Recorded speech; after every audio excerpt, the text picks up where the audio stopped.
Hi hello ನಮಸ್ಕಾರ, welcome back to the channel wonder sales Kannada. So ಇವತ್ತು February 21. ಇವತ್ತಿನ ವಿಡಿಯೋದಲ್ಲಿ ನಾನು ಸ್ಯಾಮ್ಸಂಗ್ 49-ಇಂಚ್ ಮಾನಿಟರ್ನ ಅನ್ಬಾಕ್ಸ್ ಮಾಡ್ತಾ ಇದ್ದೀನಿ. ಸೊ ಬೇಸಿಕಲಿ ತುಂಬಾ ವರ್ಷಗಳಿಂದ ಈ ಮಾನಿಟರ್ನ ತಗೋಬೇಕು ಅಂತ ಅನ್ಕೊಂತಾನೆ ಇದ್ವಿ, ಬಟ್ ಆಗಿರ್ಲಿಲ್ಲ. 2 ಡೇಸ್ ಹಿಂದೆ ನಾನು ಆರ್ಡರ್ ಮಾಡಿದ್ದೆ ಅಂಡ್ ಇವತ್ತು ಡೆಲಿವರಿ ಆಯಿತು. ಬೇಸಿಕಲಿ ಇದು ಸ್ಯಾಮ್ಸಂಗ್ Odyssey G9 49-ಇಂಚ್ ಮಾನಿಟರ್ ಅಂತ. ಸೊ ಬಾಕ್ಸ್ ಈ ತರ ಕಾಣಿಸ್ತಾ ಇದೆ, ತುಂಬಾ ದೊಡ್ಡದಾಗಿ. ಆಕ್ಚುಲಿ ಈ ಮಾನಿಟರ್ನ ತುಂಬಾ ಮಂದಿ ಗೇಮ್ಸ್ ಆಡೋದಕ್ಕೆ ಯೂಸ್ ಮಾಡ್ತಾರೆ, ಬಟ್ ಬೇಸಿಕಲಿ ನಾನು multiple screens at a time use ಮಾಡಬೇಕು ಅಂತ ನಾನು ಈ ಮಾನಿಟರ್ನ ತಗೊಂಡೆ. ಆ್ಯಂಡ್ ಇನ್ನೊಂದು ಏನಂದರೆ, ಸೊ ಬೇಸಿಕಲಿ ವಿಡಿಯೋ ಎಡಿಟ್ ಮಾಡಲಿಕ್ಕೆ ವೈಡ್ ಮಾನಿಟರ್ ಇದ್ದರೆ ಬೆಟರ್ ಅಂತ ಅನಿಸ್ತಾ ಇತ್ತು ತುಂಬ ದಿನದಿಂದ. ಸೊ ಅದಕ್ಕೋಸ್ಕರ ಮಾನಿಟರ್ನ ಪರ್ಚೇಸ್ ಮಾಡಿದ್ದೀನಿ. ಸೊ ನೋಡೋಣ, ಇವಾಗ ಸದ್ಯಕ್ಕೆ ಈ ಮಾನಿಟರ್ನ ಅನ್ಬಾಕ್ಸ್ ಮಾಡೋಣ, ಹೇಗಿದೆ ಅಂತ ನೋಡೋಣ. ಬೇಸಿಕಲಿ ಇಲ್ಲಿ ನೋಡ್ಬೋದು ಸ್ಯಾಮ್ಸಂಗ್ ಅಂತ ಬರೆದಿದ್ದಾರೆ. ಆ್ಯಂಡ್ ಇದು Odyssey G9 49-ಇಂಚ್ ಅಂತ.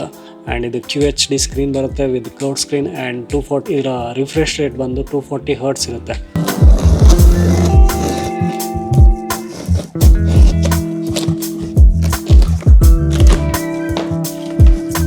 ಸೊ ಬೇಸಿಕಲಿ ನೋಡ್ಬೋದು, ಇದು ಬ್ಯಾಕ್ ಮೌಂಟು ಆ್ಯಂಡ್ ಬೇರೆ ಮೌಂಟ್ಸ್ ಇದೆ ಇಲ್ಲಿದೆ. ಆ್ಯಂಡ್ ಇದು ಬೇಸ್ ಫ್ರೇಮು ಆ್ಯಂಡ್ ಸ್ವಲ್ಪ ಕೇಬಲ್ಸ್ ಬಂದಿದೆ ವಿತ್ ಸ್ವಲ್ಪ ಮ್ಯಾನ್ಯಲ್ಸ್ ಜೊತೆ.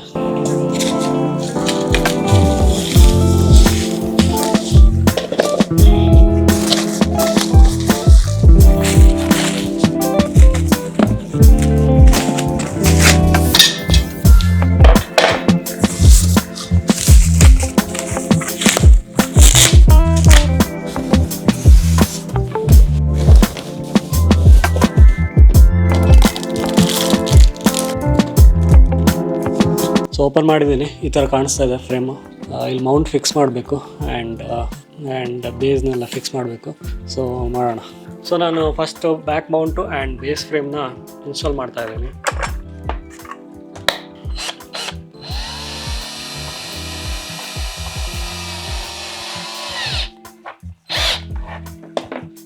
ಸೊ ರೆಡಿ ಇದೆ ಫ್ರೇಮ್. ಇವಾಗ ಬಾಕ್ಸಿಂದ ತೆಗೆದಾಯಿತು, ಈ ಥರ ಕಾಣಿಸ್ತಾ ಇದೆ. ಆ್ಯಂಡ್ ಇದಕ್ಕೆ cable, back mount, base frame ಎಲ್ಲ ಇವಾಗ ಫಿಕ್ಸ್ ಮಾಡಬೇಕು. ಸೊ ಬೇಸಿಕಲಿ ಇಲ್ಲೆಲ್ಲ ಕೇಬಲ್ಸ್ಗೆ ಕನೆಕ್ಷನ್ಗೆ ಕೊಟ್ಟಿದ್ದಾರೆ. HDMI ಪೋರ್ಟ್ ಇದೆ, 2 ಪೋರ್ಟ್ ಇದೆ. ಆಮೇಲೆ USB-C ಕೇಬಲ್ ಇದೆ, USB ಕೇಬಲ್ ಕನೆಕ್ಷನ್ ಇದೆ. ಆ್ಯಂಡ್ ಇಲ್ಲಿ ಪವರ್ ಕೇಬಲ್ ಇದೆ. ಸೊ ಫಿಕ್ಸ್ ಮಾಡೋಣ ಇವಾಗ. ಸೊ ಬೇಸಿಕಲಿ ನಾನು power card, HDMI cables 2 and ಬೇರೆ ಕೇಬಲ್ಸ್ನ ಇಲ್ಲಿ ಕನೆಕ್ಟ್ ಮಾಡಿದ್ದೀನಿ. ಸೊ ಈ ಥರ ಕಾಣಿಸ್ತಾ ಇದೆ ಸೆಟಪ್. ಇವಾಗ ಬ್ಯಾಕ್ ಮೌಂಟ್ನ ಫಿಕ್ಸ್ ಮಾಡಿ ಇನ್ಸ್ಟಾಲ್ ಮಾಡೋಣ.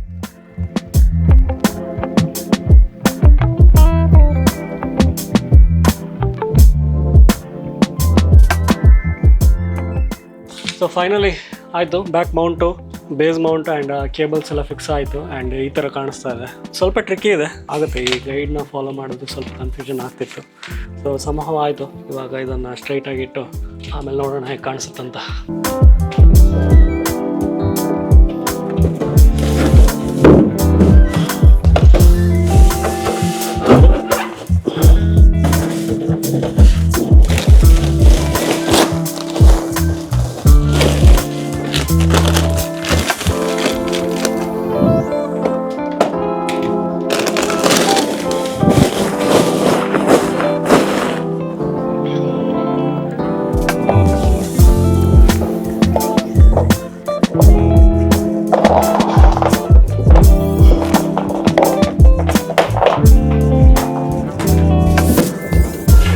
ಸೊ ಫೈನಲ್ ಇನ್ಸ್ಟಾಲೇಷನ್ ಆಯಿತು.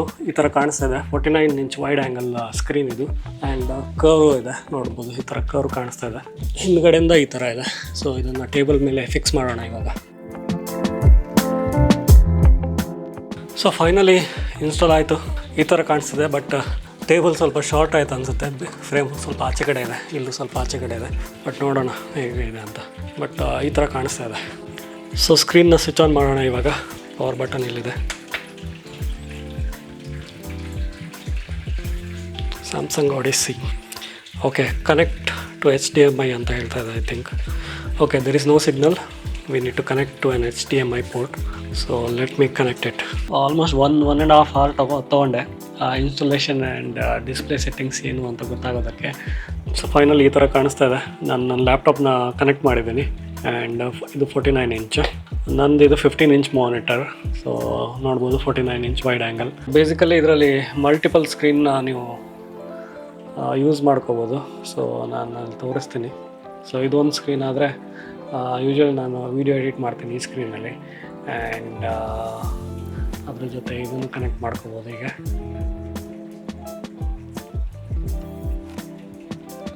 ಸೊ ಮಲ್ಟಿಪಲ್ ಇದು 2 ಸ್ಕ್ರೀನ್ ಯೂಸ್ ಮಾಡ್ತಾ ಇದ್ದೀನಿ. ಯೂಶ್ವಲಿ ಮುಂಚೆ ನನಗೆ ಇದು ಆಪ್ಷನ್ ಇರಲಿಲ್ಲ, ಇಬ್ಬರೂ ಸ್ಕ್ರೀನ್ ಚಿಕ್ಕದಾಗಿ ಕಾಣಿಸ್ತಾ ಇತ್ತು. ಬಟ್ ಇದರಲ್ಲಿ ಈಸಿ ಇದೆ ಎಡಿಟ್. ಸುಮ್ಮನೆ ಹೀಗೆ ಫುಲ್ ಮಾಡಿ ಈ ಸ್ಕ್ರೀನಿಗೆ ಎಡಿಟ್ ಮಾಡಿಕೊಂಡು ಇಲ್ಲೇ ಫಾಸ್ಟು ಇದೆ, ಮುಂಚಿನ ಥರ ಇಲ್ಲ.